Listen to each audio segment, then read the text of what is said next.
Hi guys, and welcome back to our channel. So today I'm going to be putting some new coilovers on the Mk2 Golf. We were actually approached by a company to try out some of their products, and as the ones on my Golf were getting a bit worn and a bit used, we decided that we would try some of their coilovers out. So I'm going to be doing a full review on them today and giving my opinion on them.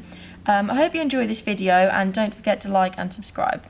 Okay, so this is the company that have sent me the coilovers. They're called Maxpeedingrods.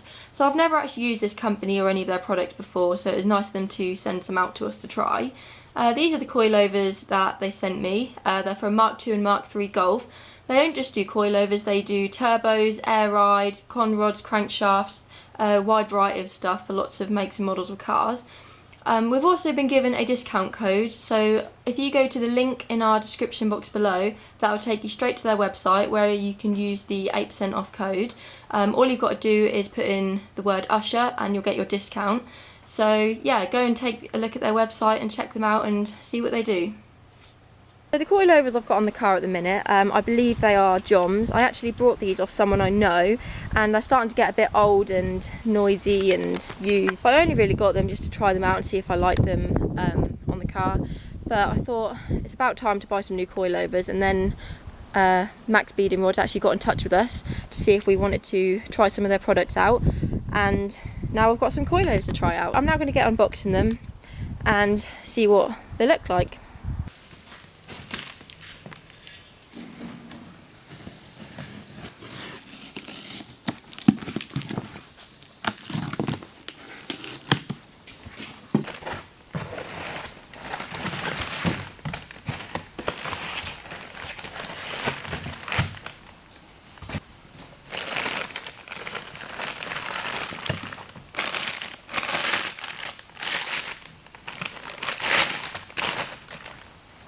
On first impression, they actually look pretty good quality, to be honest. They don't look any different to more expensive brands. So first things first, I'm going to get the wheel off and get the old shock removed.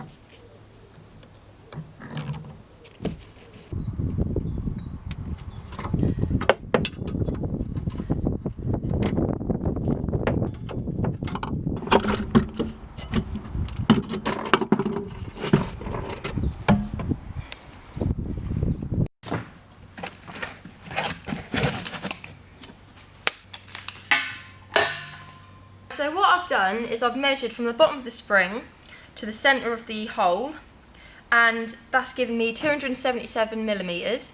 So what I'm going to do is set the new coilover from Maxpeedingrods to exactly the same, and then when I get it on the car, obviously there might be some differences in the poundage of the spring, so it might sit slightly lower or higher, but we can use that as our base setting, and then I can set it up from there. We're also probably going to put the car on the scales and set the corner weights and ride heights up that way. So first things first, I'm going to set the new coilover up and then we can get it fitted on the car. This one is 273 millimetres, so that means we need to wind the spring up.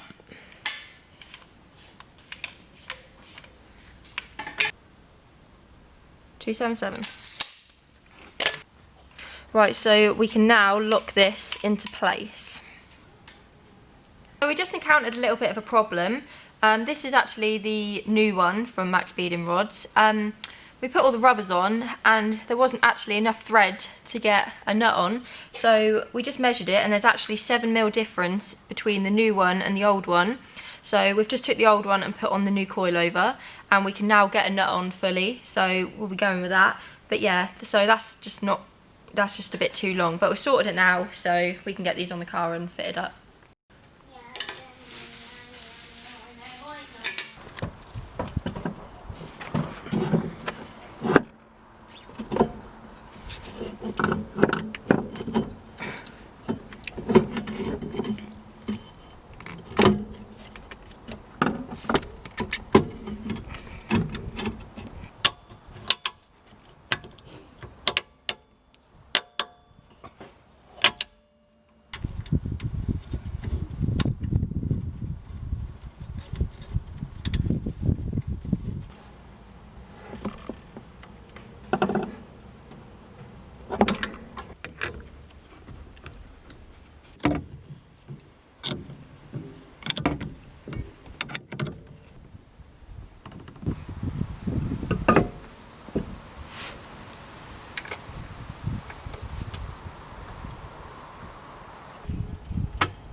back's done. I'm now going to make a start on the front. I've already jacked it up, but they are looking a hell of a lot better already. Even just turning it around, there wasn't any lumpiness, there wasn't any noises coming from it. It just felt so much better. So let's get the fronts on and then we can take it for a spin.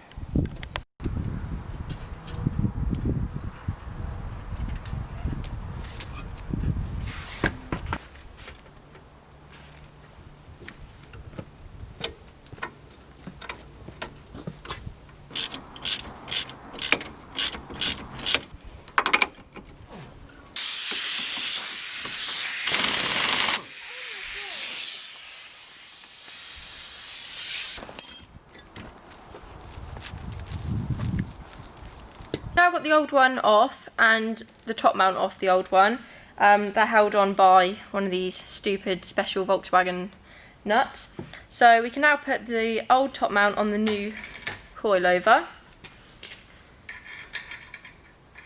Oh, and the new one didn't come with one of these as well, it came with a Nylox hexagon nut. So we can now put this on with our handy homemade tool. Doesn't fit. I'll just wind it down. I'll tighten this up now and then I can set the springs up based on the old measurements of the old shocks, which was 136 millimeters from the bottom of the spring to the centre of the top hole.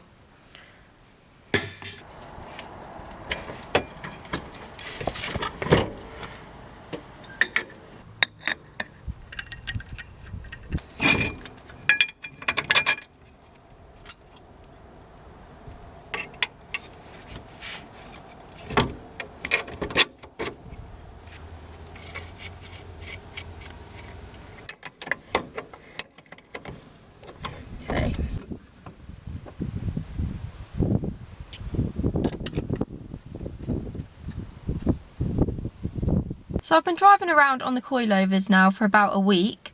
The first thing I noticed when I started driving them is that they are quite firm. But the roads in Norfolk, where I live, they're all back roads, they're all very badly maintained, they're not very well looked after, and they are quite bumpy. But I did sort of feel the bumps a bit more than the old coilovers, and obviously more than standard suspension. So in terms of cornering, I'm really happy with the cornering of them, the handling, they're brilliant, because I think that's probably more to do with them being quite firm, that you can sort of chuck it into a corner and it just handles a hell of a lot better than the old ones did. Driving on a motorway and stuff, I've done a lot of that over the last week, and they're not bad at all. You cannot tell that they are cheap coilovers. You cannot tell that they are any different to standard suspension. So I am really happy with them in terms of that. So in my opinion, these coilovers, they are good value for money. They're not the best, they're not the worst, but they are definitely good value for money. I think they are about £160 on the website. So if you are looking for some cheap coilovers, I would recommend these to use just to get going, to see how you like them perhaps. But I am happy with it. I will probably be uprating these for some higher end coilovers at some point. But for the time being, I am happy with these. They do the job well, and I'm going to continue to use them until I find some more. So I just want to say a big thank you to Maxpeedingrods for sending these out to me, and I want to thank everyone for watching this video, and don't forget to like and subscribe.